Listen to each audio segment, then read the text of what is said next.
Sanggupkah syarat kerakyatan dikaji semula? Sanggupkah mereka syarikat-syarikat milik mereka dibuka kepada orang Melayu, baik sebagai pemilik saham, ahli lembaga atau pengurusan atasan? Kumpulan itu menjadi lebih berani kerana satu, mereka telah melihat orang Melayu berpecah belah. Kumpulan minoriti telah menjadi majoriti, telah menjadi minoriti. Dua, mereka telah berjaya mempengaruhi pemimpin-pemimpin parti-parti orang Melayu untuk bekerjasama dengan mereka. Mereka telah berjaya memanfaatkan pengundi Melayu yang menentang BN yang tidak sedar bahawa mereka diperhalatkan. Empat, ketiadaan tindakan terhadap mereka dilihat sebagai kelemahan kerajaan. Lima, pemalsuan peristiharan darurat dan undang-undang yang di bawahnya, Akta Keselamatan Dalam Negeri atau ASA, dan pengumuman bahawa Akta Hasutan 1948 juga akan dimasukkan. Mereka lihat itu sebagai kemenangan mereka. Mereka telah sekian lama menuntut perkara itu dilakukan dan mereka berjaya sekarang. 6. Persepsi rasuah di kalangan pemimpin politik kerajaan yang tinggi memudahkan orang ramai mempercayai hasutan mereka. Pada masa yang sama, kerajaan nampaknya semakin mengambil sikap yang lebih lembut dan liberal, mungkin dalam usaha untuk memenangi semula sokongan pengundi-pengundi bukan Melayu yang telah lari daripada pemangkat kepada pemangkat. Jika itulah tujuannya, nyata sekali bahawa harapan itu adalah satu kesilapan. Bukan saja mereka tidak kembali dan tidak berterima kasih, tetapi mereka melihatnya sebagai satu kelemahan di pihak kerajaan dan kejayaan bagi pihak mereka. Saya boleh faham mengapa peristiharan darurat dan undang-undang yang dibuat di bawahnya dimasukkan. Dalam tahun 1970-an, seorang hakim dari Afrika yang datang ke Malaysia untuk menghadiri satu persidangan undang-undang bertanya saya, "Malaysia is under emergency, right?" I said, "Yes. But I did not see any tanks. I did not see any roadblocks by the army in the streets." Saya jawab, "That is emergency in Malaysia. You just imagine if it is not." Tetapi saya dapati sukar sedikit untuk memahami mengapa Akta Keselamatan Dalam Negeri atau ASA juga turut dimansuhkan. Perlu diambil perhatian bahawa ASA bukan satu undang-undang yang dibuat di bawah peruntukan 150, iaitu semasa proklamasi darurat berkuat kuasa. ASA dibuat di bawah perkara 149 yang membolehkan undang-undang seperti ASA dibuat untuk menentang perbuatan subversif, tindakan yang memudaratkan ketenteraman awam dan sebagainya. Memanglah undang-undang yang membolehkan penangkapan dan tahanan tanpa pembicaraan bukanlah undang-undang yang baik. Tetapi sudahkah kita lupa Mei 13? Adakah keadaan yang menggugat ketenteraman negara tidak kira oleh siapa, baik komunis, militer Islam, kumpulan pelampau dan lain-lain, sudah tidak ada lagi? Mana lebih baik, ISA atau Guantanamo? Untuk perbincangan mengenai ISA dan Guantanamo, sila baca ucapan dan kertas kerja saya yang bertajuk Conflict of Interest Between Different Basic Rights dan Legal and Judicial Transformation in Malaysia yang boleh didapati di laman web saya. Saya faham bahawa kerajaan mahu melihat Malaysia berada di kedudukan yang baik di mata dunia. Tetapi Singapura yang mengekalkan ISA berada di kedudukan yang lebih baik hampir dalam semua hal. ISA bukanlah sebab utama yang menentukan kedudukan itu. Sekarang ISA telah digantikan dengan Akta Kesalahan Langkah-Langkah KAS 2012 atau SOSMA.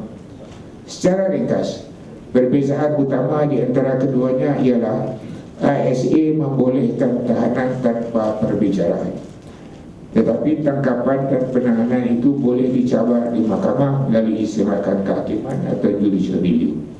Sebaliknya, di bawah SOSMA, seseorang yang melakukan sesuatu kesalahan di bawah akta itu mestilah dituduh di mahkamah atas tuduhan tertentu dan dibicarakan sama seperti kes jenayah lain. Setakat ini, seramai 38 orang telah dihadapkan di mahkamah di bawah SOSMA. 30 daripadanya di Lahad Datu. Perbicaraan sedang berjalan. Pendakwaan dilakukan oleh peguam negara sendiri.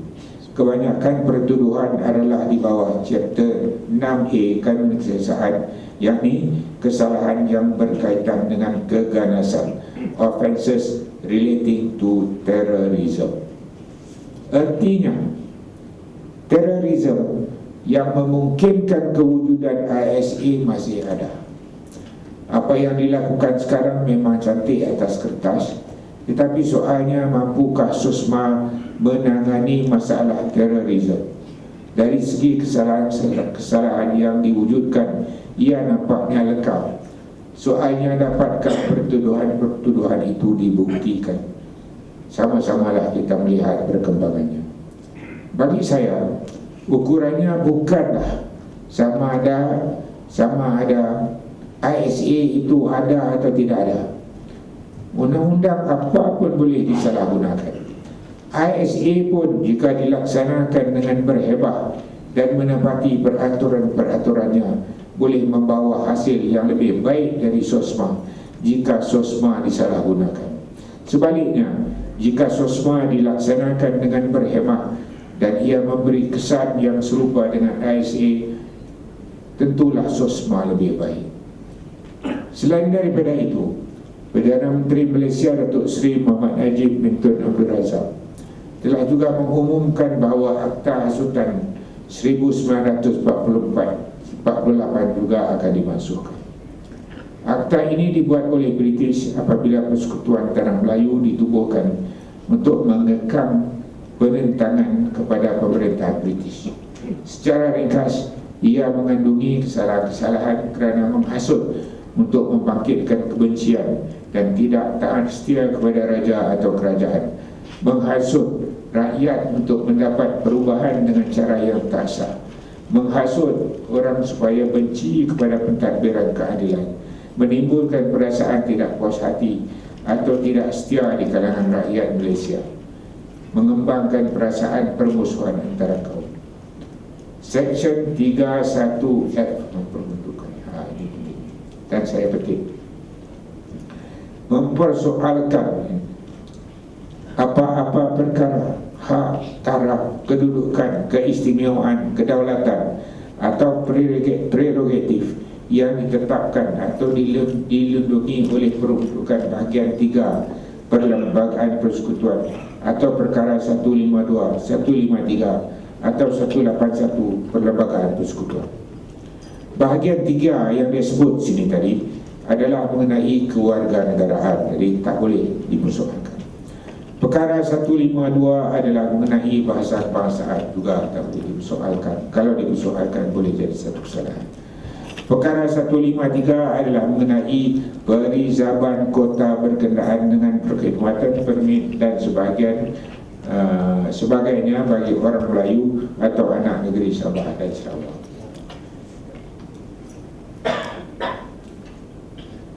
Peruntukan ini dimasukkan akibat peristiwa Mei 13. Ringkasnya, ia menghalang sesiapa sahaja daripada mempersoalkan perkara-perkara yang disebutkan itu untuk mengelak daripada berulangnya peristiwa Mei 13. Bagi saya, pewujudan Seksyen 31F Akta Hasutan itu adalah kemuncak kepada kejayaan politik Melayu dan Tun Abdul Razak bin Husin. Maka kepada anaknya, saya meminta supaya beliau berfikir semasak-masaknya sebelum memasukkan apa yang telah dilakukan oleh ayahnya. Baik, sekarang bagaimana dengan Undang-undang Harmoni dan yang JPNIN sedang buat. Mereka mengaitkan Akta Hasutan dengan RUU Harmoni.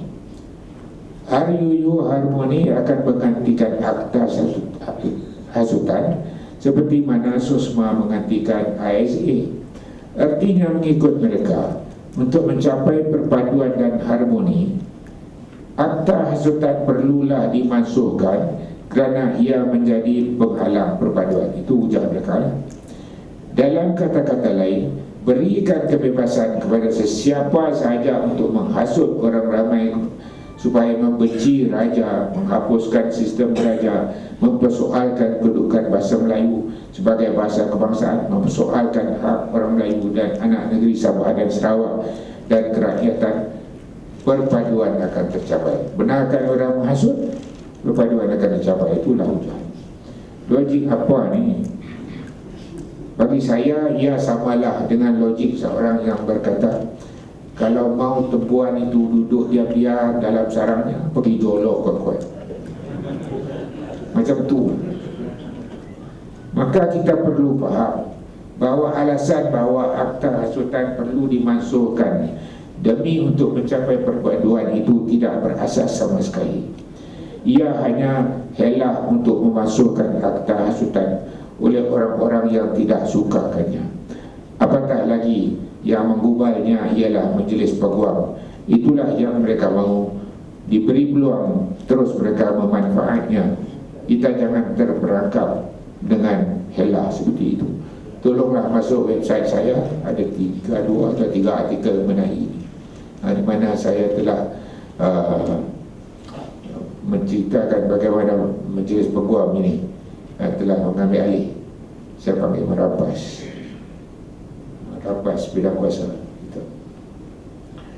Soalan saya, apa untungnya orang Melayu dan anak negeri Sabah dan Sarawak jika larangan-larangan mempersoalkan hak-hak yang diberi kepada mereka oleh Perkara 153 itu dihapuskan?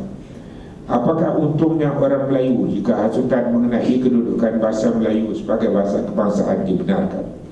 Yang untung hanyalah orang-orang yang tidak sukakan peruntukan itu. Tanpa Akta Hasutan, mereka bebas menghasut orang ramai untuk menghapuskan pemerintahan raja berperlembagaan bahasa Melayu sebagai bahasa kebangsaan, hak-hak orang Melayu dan anak negeri Sabah dan Sarawak. Itu kita mesti faham. Selain dari itu, ada beberapa perkara yang sangat menghairankan saya mengenai usaha membubarkan RUU Harmoni untuk menggantikan Akta Hasutan itu. Pertama, Akta Hasutan terletak di bawah portfolio Kementerian Dalam Negeri KDN, yang menterinya ialah YB Datuk Seri Dr. Ahmad Zahid Hamid. Sepatutnya semua perkara yang berkenaan dengan akta itu, sama ada hendak memindahnya atau memansuhkannya, hendaklah datangnya daripada kementerian itu. Ini penting kerana bukan saja sebab akta itu terletak di bawah kementerian itu, tetapi kerana kementerian itu mempunyai maklumat-maklumat, termasuk maklumat-maklumat rahsia. Tuan tahu lah ni, mengenai ketenteraman negara yang akan menentukan dasar mengenainya. Soalan saya, mengapa dalam hal ini tugas itu diambil alih oleh Jabatan Perpaduan Negara dan Integrasi Nasional JPNIN yang menterinya YB Tan Sri Joseph Kuru, yang nampaknya bekerjasama dengan YB Nancy Shukri, menteri di Jabatan Perdana Menteri? Adakah itu satu rampasan atau hijacking? Mengikut prosedur biasa, penetapan dasar dilakukan oleh kementerian berkenaan sebelum diputuskan oleh Presiden. Dalam hal ini, penentuan dasar sekurang-kurangnya di peringkat permulaan diserahkan kepada Jawatan Kuasa Undang-Undang dan Dasar yang ditubuh oleh MKPN, yang ditubuh pula oleh JPNIN, yakni Jabatan Perpaduan. Pengurusi Jawatan Kuasa Undang-Undang dan Dasar adalah Yang Berhormat Datuk Dr. Mujahid Yusof Rawal, Ahli Parlimen PAS Paripurna, dan timbalan pengurusinya adalah Encik Lim Chi Wee, mantan Presiden Majlis Peguam. Kita semua tahu bahawa Majlis Peguam adalah penyokong kuat parti-parti pembangkang, terutama sekali di AP dan PKR. Soalan, adakah ini rampasan atau hijacking yang kedua? Yakni diambil penentuan dasar, diambil oleh jatuh jawatan kuasa yang terdiri dari pengurusinya daripada pembangkang, timbalan pengurusinya Bar Kaunsil yang juga menyokong pembangkang. Ada itu rampasan yang kedua. Lagi satu, mengikut prosedur biasa, setelah dasar ditentukan oleh kementerian berkenaan. Ini pun kalau nak tahu dengan lebih detail, sila masuk dalam website saya, baca mengenai hijacking tadi pun yang saya sebut, ada detail. Mengikut prosedur biasa, setelah dasar ditentukan oleh kementerian berkenaan, gubalan dilakukan oleh Jabatan Peguam Negara. Dalam hal ini, gubalan dilakukan oleh Majlis Peguam. Soalan, adakah ini hijacking yang ketiga? Disebabkan oleh kesuntukan masa. Untuk tujuan wacana ini, membadailah jika saya memberi dua misalan saya mengenai isi kandungan RUU Harmoni. Saya akan sebut dua benda lagi. Pertama, rang undang-undang itu menekankan peruntukan perkara 8 Perlembagaan Persekutuan.